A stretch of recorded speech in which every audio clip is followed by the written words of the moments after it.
Fala pessoal, tudo bem com vocês? E aí, galerinha, gente fina? Quanto tempo, né? Continua fazendo tempo no meu caso aqui, eu não vejo vocês, só vocês que veem um pedacinho da gente por semana.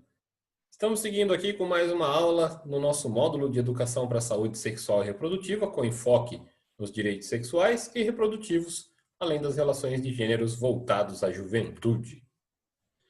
Pessoal, a gente tem falado sobre gravidez. Eu tenho falado sobre gravidez e espero que vocês tenham pensado sobre isso. Ainda vou falar um pouco mais sobre esse tema, não tem jeito. Não é aula como as aulas biológicas na escola, né? Que vocês vão aprender como é que usa cada um dos métodos, vão ouvir falar. Não é essa a ideia aqui pra gente. A ideia é que vocês saibam que eles existem e vocês tenham condições de pesquisar sobre eles, ficarem curiosos, mas vocês vão entender a pegada aqui. Vamos falar de métodos contraceptivos. Falamos de gravidez. Vamos falar como é que se evita a gravidez? Né? A gente só está falando sobre ela, sobre o que acontece, sobre as consequências. Não falei ainda de planejamento familiar, mas a gente vai falar. Mas eu estou falando agora de métodos contraceptivos. Contracepção é o ato de evitar a concepção, o ato de evitar a gravidez. Então, os métodos de controle de natalidade, já viram falar de controle de natalidade? Vários países do mundo adotam controles de natalidade mais intensos. A China, por exemplo, lá é complicado para as famílias se elas quiserem ter mais filhos.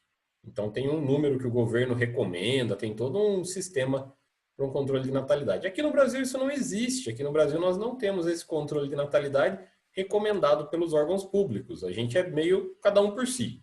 População que se vira.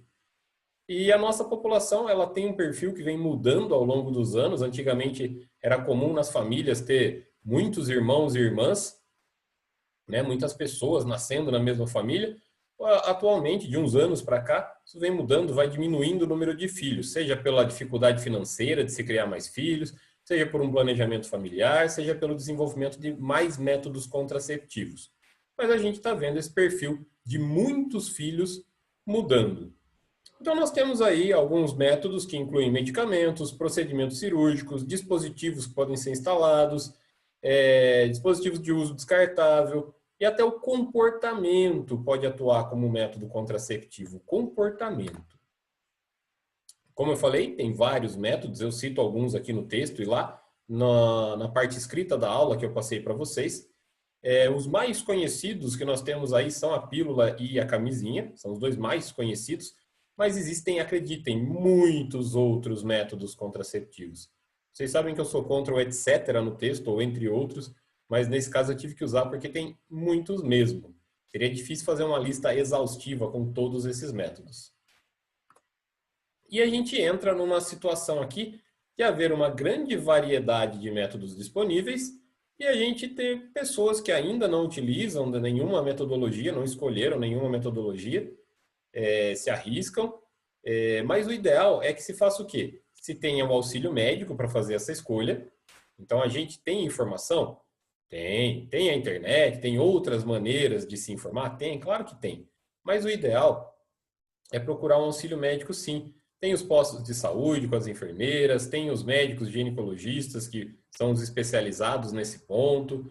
Então, é muito possível a gente receber mais orientações para que a gente escolha o método correto para cada pessoa, observe os problemas relacionados ao uso de algum método, que podem haver alguns problemas relacionados. Então, isso é importante, consultar ajuda especializada.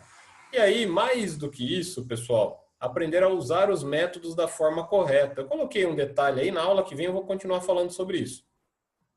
Coloquei um detalhe aí ao lado, falando de métodos eficazes e métodos ineficazes. Tá? Coloquei aí alguns detalhes. Tem gente que usa método contraceptivo, mas escolhe um método que não é eficaz, e aí fala, poxa, olha o que aconteceu comigo, e eu nem imaginava, porque eu estava prevenido. Não, não estava. Tá? Se você escolher um método que não é eficiente, você já começou errado na sua prevenção. Se você escolher um método eficiente, mas usa da forma errada, começou errado a sua prevenção. Então, tudo isso a gente tem que considerar. O ideal é sempre procurar um médico. Aliás, não só para esse assunto, né? Todos os assuntos relacionados à saúde, a gente deveria ir ao médico, fazer check-ups anuais, pelo menos, acompanhar os estados de saúde, fazer exames de sangue. Tudo isso é muito importante. Quando a gente se expõe a um risco, mais importante ainda, sem a gente se expor ao risco, é importante que sejam feitos exames periódicos, que a gente converse com o médico, que tire dúvidas. Ah, não consigo ir no médico de tempos em tempos. Fale com seus pais, fale com pessoas próximas a você que tenham mais conhecimento, mas presta atenção, não vai no achismo, não vai no, alguém me falou que... Então não confie em tudo, não confie só na internet, ok? A gente acha a gente com informação muito boa, muito correta, mas a gente também acha a gente com informação muito ruim, muito errada. Então, é para isso que vocês têm essas aulas assim, vocês têm acesso a conteúdo que é trabalhado para que leve conhecimento correto para vocês, que leve conhecimento que vá aumentar a qualidade de vida de vocês, que permita que vocês façam escolhas corretas. Tudo bem? Então, aí eu pergunto para vocês aqui, na continuidade da nossa aula, qual que é o método contraceptivo infalível? Tem isso? Existe isso? Qual é o método infalível? Aí vocês devem estar pensando, não existe nenhum método infalível. Existe sim. Não fazer nada. Esse método é infalível. Nada acontece com você.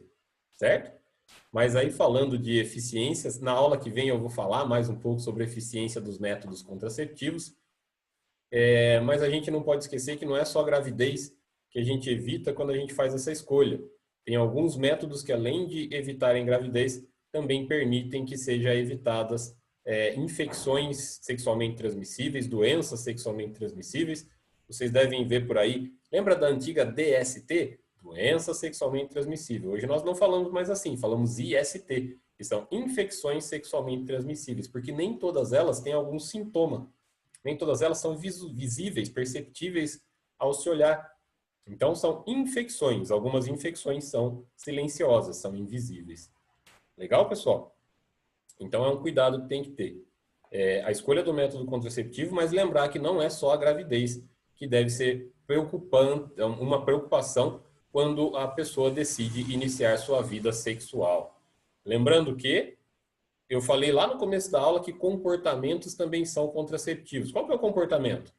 Você gostar de você saber o que te faz bem e o que te faz mal, você saber o que é legal e o que não é legal, não só para agradar uma pessoa, certo? Então, tudo isso tem que ser colocado, fixado e lembrado que você está se cuidando. A primeira pessoa de quem vocês têm que gostar no mundo são de vocês mesmos, certo? Se as pessoas querem mudar quem vocês são, essas pessoas não gostam tanto assim de vocês. Então, tenham isso em mente, pensem num comportamento que faça bem para vocês, pensem num comportamento que você vá se sentir bem em ter esse comportamento, em fazer essas escolhas, para que sua vida seja sempre do jeito que você está planejando que ela seja. Ok? Venho focando na gravidez, porque a gravidez é uma questão de responsabilidade, não é só a sua vida que está envolvida, é a vida de um ser vivo que está vindo ao mundo, do qual você vai ser responsável, e muda também a vida de todas as pessoas envolvidas, da sua família, da família da outra parte, né, meninos e meninas, temos aí esse detalhe, tudo bem? Então, ficamos por aqui na aula de hoje, deixa eu passar aqui mais um slide, nossas referências bibliográficas, como sempre, os meus agradecimentos por vocês terem acompanhado a aula até agora, pela atenção de vocês, espero que vocês estejam aproveitando, estejam entendendo a importância da gente continuar o nosso aprendizado, mesmo que seja à distância, mesmo nesse sistema virtual. Então, até a nossa próxima aula. Fiquem bem, fiquem seguros, tudo vai ficar bem. Ainda não está, mas tudo vai ficar bem. Obrigado e até a próxima.